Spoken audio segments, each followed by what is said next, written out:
I'm going to talk about a subject that's getting nearer and dearer to many of my peers' hearts lately. And the subject is retirement, or the lack of the ability to retire. So I said the way I retired early has to do with the issue of this.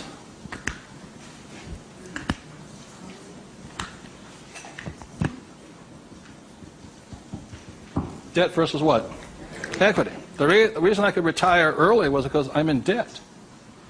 I borrowed my butt off to retire early. The average person is going to take to 65, 75 as long as possible because they're trying to retire on what? Equity. In other words, they're going to try and use their hard-earned cash to retire, where I would rather use the bank's money to retire. So I am in debt up to my eyeballs.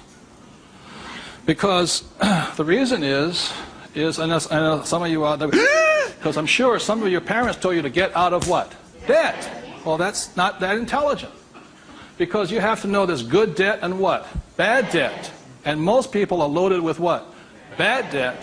And if you want to get rich, load up with what? Good debt. And the question I asked those bankers, I said, let me ask you this.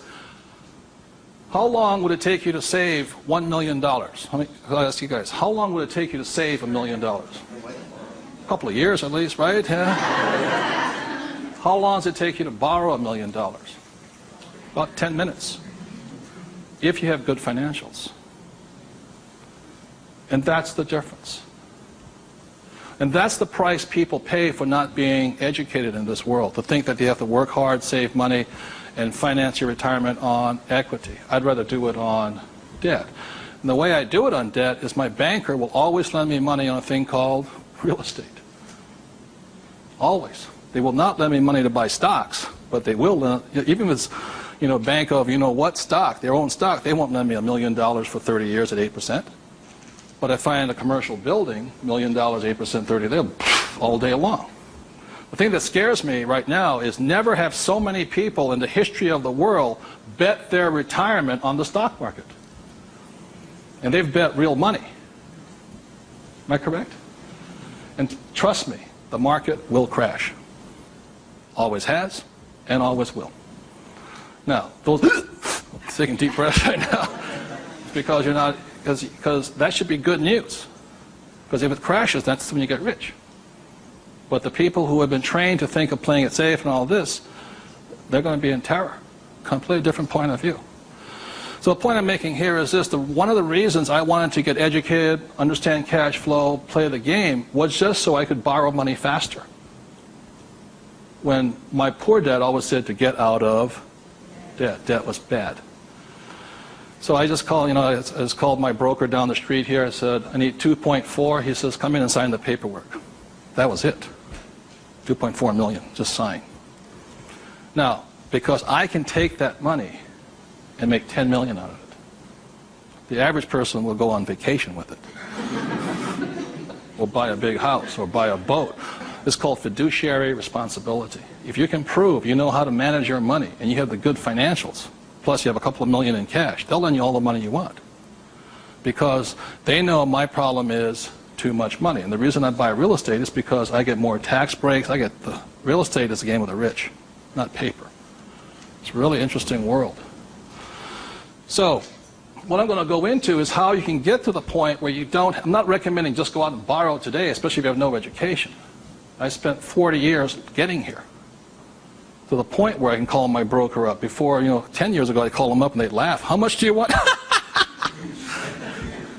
But I took that as a feedback that I had to improve my financials. Does that make sense to you guys here? To the point where they would say yes. So the difference between my poor dad and my rich dad was this. My poor dad always said, get a high-paying what? Job. Big mistake. Because the trouble with a high-paying job is you get taxed. So my rich dad said, so was my poor dad, high-income job. That was the key to success. That's a very middle-class, pedestrian point of view. The rich know this. It's not how much money you make. It's how much money you keep. You've got to keep it. It is not how much you make. It's how much you keep. It's called the income to expense ratio. In other words, how much drops to your bottom line. Does that make sense to you guys here? How much drops? So the minimum is 30%. So you're making $1,000, the minimum that can drop is 30%. If you're not going 30% to the bottom line, in other words, this way, and you don't have to do it, I'm just giving you the ratios that work. If you have $1,000 coming in this way, then 300 needs to hit here somehow. That's the ratio. The average person, you know how much is hitting here? Nothing. That's why they're poor. They're making more and more money, a high-paying job, you know. I went to the university to get a high-paying job, and I'm now a GS-19, and I'm getting more money, but less is dropping here. Does that make sense to you guys here? Because they're buying more what? Liability. It's called the income-to-expense ratio. How much is dropping? That's what counts. I listened to Sir John Templeton. He said when he first got married, for every 1,000 that came in, 500 hit here. That's what makes the rich rich. It's not how much they make, it's how much they keep. It's a matter of focus. And my poor dad always said, I'm making more money. My rich dad says, I'm keeping more money. Big difference. Huge difference in long-term wealth. It's how much is hitting this here. So, the thing I have is an exercise that'll prove that anybody can be rich. And when I was a little kid, my rich dad gave me one of these. He gave me 3 of these little things. They're called what? Piggy banks. So if you want to get rich, go out and buy 3 of them. Okay? 3 piggy banks. That's all it takes to train yourself to think to be rich. Now, for every piggy bank, so you have 1 piggy bank, 2 piggy banks, 3 piggy banks. 1 is for saving, 1's for investing, and 1 is for tithing or charity. Very important to give. The decision you make today, I'm talking about choices. You can say, well, that's too simple, you know. But the choice you make is for the rest of my life, or for the next 90 days, whatever you can handle, how much am I going to put in each bank every day? Not once a week. Every single day. Because what you're training is your brain to think like and act like and be like a rich person. You're dropping it to the bottom line. So, let's say the most you can handle today, given your horrific financial brilliance, is $1. Good. Now, I don't care the dollar amount, but I do care that you do it. It's like going to the gym and saying, you know, today I look like a sumo wrestler, but tonight I'll look like Arnold Schwarzenegger. It's not possible, you know what I mean? It's not going to happen. So how many people right now could say for the rest of your life, with 3 piggy banks, you'll put $1 a day away per bank? Good, right? And it's not, and everybody can do it. But the problem is, most people won't. And that's the difference. But once it hits your piggy bank, it's yours for the rest of your life. You pass it on for generations. That's what the rich do. The middle class finds some cheap and tacky excuse to break the bank. Am I correct? You know, I got to spend this money. That was my poor dad. Well, if I make more money, I'll get a pay raise next year. Government, you know, I'll be a GS-19.5. But they kept breaking the bank. Now, it has nothing to do with the dollar amount. It has to do with the habit, the way of thinking, that this is more important to me than eating. It's more important than my kids' clothes. More important than everything else is this. This is first. So start with $1. Everybody can do that. All it is 0 to go to 10. Now, at this point, people say, well, that's not that tough. Try $10 a day. Then you see some heartbeats. At that point, you're now at the boundary of what's possible for you. There's only a 0 added on to it. And you want to spend it. Now, if this becomes easy at $10, then just up it to, and you'll find your heart rate going up.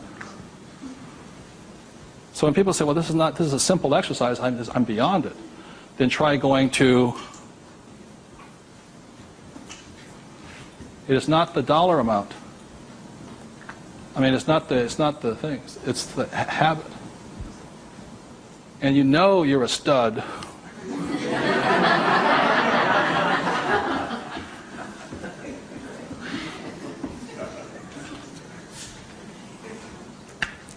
This never spent. This is what your mad money is. You buy your properties in stocks and bonds, mutual funds with. You can afford to lose this if necessary, but you never lose this one.